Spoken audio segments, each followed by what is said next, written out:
पीले दांत वाली बहू। रंजना कभी ब्रश नहीं करती थी। उसे कितनी बार उसके माँ बाप ने डांटा, लेकिन उसका कोई असर उस पर होता ही नहीं था, जिस कारण से उसके दांत पीले पीले हो जाते हैं।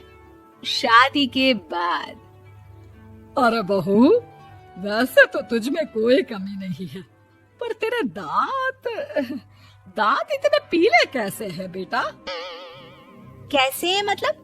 कोई सर्जरी थोड़ी ना कराइए। वो तो क्या नाम, मैं ब्रश नहीं करती थी तो पीले हो गए। अब क्या करूं? आप कहे तो लाल करवा लूं या फिर काले? यार ये क्या है, क्यों माँ से लड़ रही हो? लड़ रही हूँ? अरे मैं लड़ रही हूँ या ये बोल रही है कि दांत पीले हैं, पीले। अरे तपस्या थोड़ी ना की है इन्हें पीले करने के लिए। बकायदा ब्रश नहीं किया है 20 साल तक, तब जाकर। छी, कैसी बात कर रही हो? ये उस वक्त तो पीले नहीं थे जब हम लोग तुम्हें देखने आए थे। अरे तब साफ करवा लिया होगा डेंटिस्ट के पास जाकर। अब देखो कैसे पीले पीले लग रहे हैं। रंजना सास की तरफ गुस्से से देखती है। फिर शुरू हो गई पीले पीले पीले। अरे पीले तो तब भी थे जब मेरे हाथ का रसगुल्ला उड़ा उड़ा कर खा रही थी और बोल रही थी, लड़की नहीं गुणों का खजाना दे रहे भाई साहब आप। खैर, अब वो लोग करते भी तो क्या करते, पीले दांत वाली बहू पल्ले पड़ी थी तो झेलना तो था ही। एक दिन कीर्तन में रंजना गाना गा रही थी।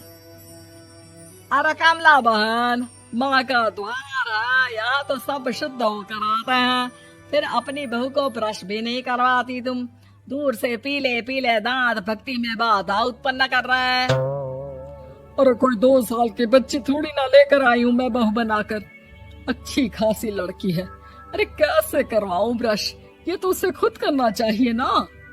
अब माँ बाप तो इसके जैसे तैसे निपटा दिए, ये नहीं सोचा कि सास कैसे संभालेगी।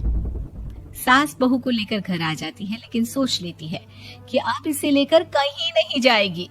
अगले रोज बहू कहती है, अरे क्या हो गया, मंदिर नहीं जाना क्या? कीर्तन का वक्त हो रहा है। मेरी मधुर वाणी से कान्हा जी जागते हैं और सोते हैं। आप तो जानती है ना उनकी भक्ति में कितना मन लगता है मेरा। वो क्या है ना, तबीयत ठीक नहीं लग रही है मेरी, आराम करूंगी मैं। तबीयत ठीक नहीं लग रही? अभी तो मिथुन के गाने पर नाच रही थी आप, और अब बोल रही है कि तबीयत ठीक नहीं लग रही। अरे भक्ति में मन लगा लो सासू माँ, ऊपर जाना है, क्या मुंह दिखाओगी आप? हाँ? सास को बहू की बात पर गुस्सा आ जाता है। मैं क्या मुंह दिखाऊंगी, इसकी चिंता तो ना कर, समझी? अपने मुंह की चिंता कर, जो ये पीले पीले दांत लेकर हर जगह पहुंच जाती है। पता है लोग कितना मजाक बनाते हैं। ना जी ना, मैं नहीं जाना कहीं तेरे साथ। तो ये बात है। कोई ना, मत जाओ, मैं अपने कमरे में ही बैठकर भक्ति कर लूंगी। ऊपर वाला दांत थोड़ी ना देखता है, मन देखता है, भावना देखता है। और अरे बस बस, तू सब कुछ दिखा, बस ये सफेद चमकदार दांत ना दिखाना किसी को, है? जा यहाँ से। बहू को सास की बात का कोई फर्क नहीं पड़ता, वो तो जैसी थी वैसी ही रह जाती है। सुबह नहाकर किचन में खाना बनाना, फिर खाना खाना, कीर्तन भजन करना और सो जाना। एक दिन, माँ जी मैं सहेली के घर जा रही हूँ, शाम को लेट आऊंगी। हाँ हाँ तो जाना, मैंने कौन सा तेरी आरती करनी है घर पर बैठकर। रंजना सहेली के घर जाती है, जहाँ वो पार्टी में जाने की तैयारी कर रही होती है। अरे शिखा, कहाँ जाने की तैयारी कर रही है? मैं गलत वक्त पर आ गई क्या?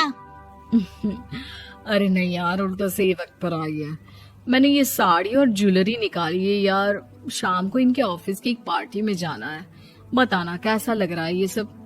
नहीं यार, इस ड्रेस के साथ तो वो वाली ज्वेलरी अच्छी लगेगी। हाँ हाँ सही बोल रही है, मैंने ध्यान ही नहीं दिया। वैसे तो हमेशा से मस्त फैशन सेंस रखती है। तो बड़ा जाती होगी ना पति के साथ पार्टी में। रंजना कुछ नहीं बोलती, बस सोचती है कि यार काश ये बात सही हो जाती। पर मैं क्यों नहीं जाती पार्टी में?